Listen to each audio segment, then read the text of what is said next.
Hey everybody, I'm Holly, aka the Q-ANut, and welcome to part 6 of the QAnon Wikipedia reading. Now, I actually recorded this already, but I realized that the window capture for OBS had it on something completely different that I did not have open at the time, so we didn't capture any of the Wikipedia page. So that sucks, but I'm re-recording it. It's only going to be like 10 minutes long, and let's get this thing done. Paul Furber and the Watkins family.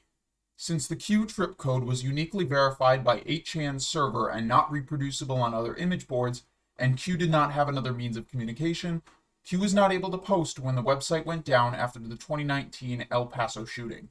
This means that Jim Watkins, the owner of 8chan, and his son Ron Watkins, who used to administrate the message board, are two of the few people who can definitively say who Q is. Frederick Brennan, the original owner of 8chan, said in June 2020 that Q either knows Jim or Ron Watkins or was hired by Jim or Ron Watkins. He later said that if Jim Watkins is not Q himself, he can find out who Q is at any time, and he's pretty much the only person in the world that can have private contact with Q. In September 2020, Brennan speculated that the Q account was initially run by another person, with Jim and Ron Watkins taking over in late 2017 or early 2018. Brennan's theory is that the original Q poster was Johannesburg resident Paul Furber, a 4chan moderator and one of the first QAnon promoters, and that Ron Watkins seized control of the account away from Furber by using his login privileges as 8chan's administrator. Furber has denied that he was Q. Both Jim and Ron have said they do not know Q's identity and have denied being Q. Documentary filmmaker Colin Hoback spent 3 years investigating the origins of QAnon and its connection to 8chan, conducting extensive interviews with Jim and Ron and Frederick Brennan. In the last episode of Q Into the Storm, the 2021 HBO docuseries he produced from this research, Hoback showed his final conversation with Ron Watkins, who stated on camera, "I've spent the past almost 10 years every day doing this kind of research anonymously. Now I'm doing it publicly, that's the only difference. It was basically 3 years of intelligence training, teaching normies how to do intelligence work. It was basically what I was doing anonymously before, but never as Q." Watkins then laughed and added, "Never as Q, I promise, because I am not Q and I never was." Hoback viewed this as an inadvertent admission by Watkins and concluded from this interview and his other research that Watkins is Q. Watkins again denied being Q shortly before the series premiered. On February 19th, 2022, the New York Times reported that analysis of the Q posts by 2 independent forensic linguistics teams using stylometry techniques indicated that Paul Furber was the main author of the initial Q posts, and Ron Watkins took over in 2018. Both men again denied being Q, with Furber claiming that Q's writing style had influenced his own, not the other way around. Other hypotheses. There's been much speculation about Q's motives and identity. A range of theories held by both QAnon followers and critics have credited Q's posts to sources including a military intelligence officer, a Trump administration insider, a live-action role-playing game created by the puzzle organization Cicada 3301, a left-wing artist collective, Michael Flynn, Stephen Miller, or Trump himself. One QAnon influencer, Austin Steinbart, caused controversy within the QAnon community by claiming that Q was his own time-traveling future self. And I'm totally sure that at least a few people believed him. But seeing the Telegram chats and the Facebook groups and stuff like that relating to this would have been awesome.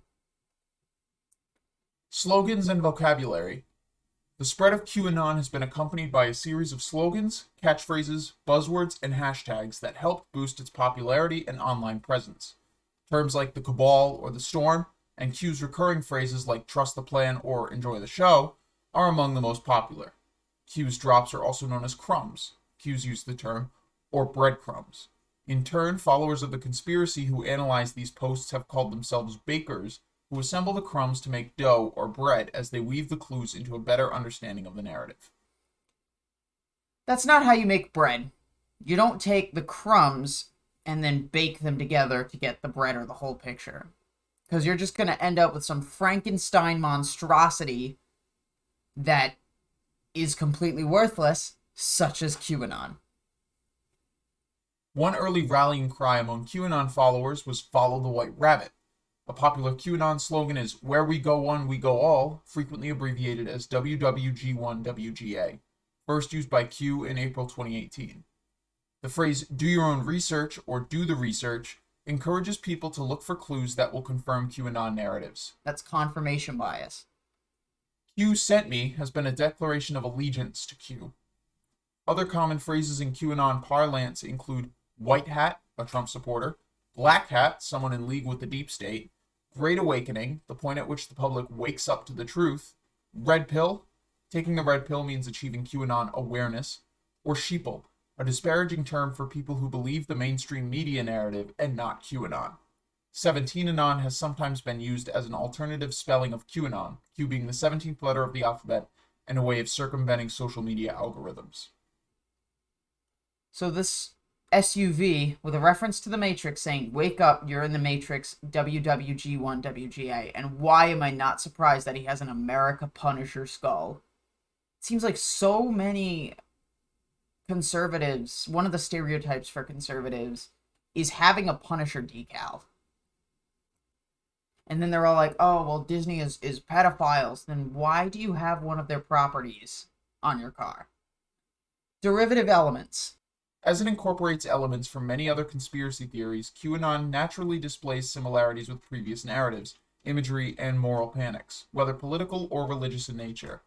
In Salon, Matthew Rosa wrote that QAnon may best be understood as an example of what historian Richard Hofstadter called the paranoid style in American politics, the title of his 1964 essay on religious millenarianism and apocalypticism. QAnon's vocabulary echoes Christian tropes such as the storm, the Genesis flood narrative or Judgment Day, and the Great Awakening, evoking the reputed historical religious Great Awakenings of the early 18th century to the late 20th century, leading it to be sometimes construed as an emerging religious movement. QAnon followers, while seeing Trump as a flawed Christian, also view him as a messiah sent by God. I mentioned this earlier, how they give him this, they put him up on this pedestal, and they treat the whole thing similar to Revelations. According to one QAnon video, the battle between Trump and the cabal is of biblical proportions, a fight for Earth of good versus evil. Some QAnon supporters say the coming reckoning will be a reverse rapture, a revelation that means not only the end of the world, but a new beginning, according to American political author Alexander Reed Ross. Like Pizzagate, QAnon has some resemblance to the satanic panic of the 1980s, when hundreds of daycare workers were falsely accused of abusing children. So we are about halfway through, because the notes start about, I'm going to say roughly 2/3 of the way down, and we're already about 1/3 of the way through. So we're about the halfway mark. So there are probably going to be another 5 or 6 videos dedicated to this Wikipedia page. It's a long one, but I absolutely cannot wait to dive into it with you guys.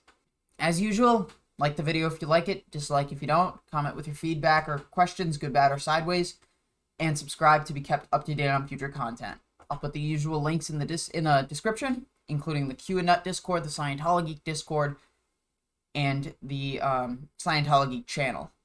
So, I'll talk to all you guys later. See ya.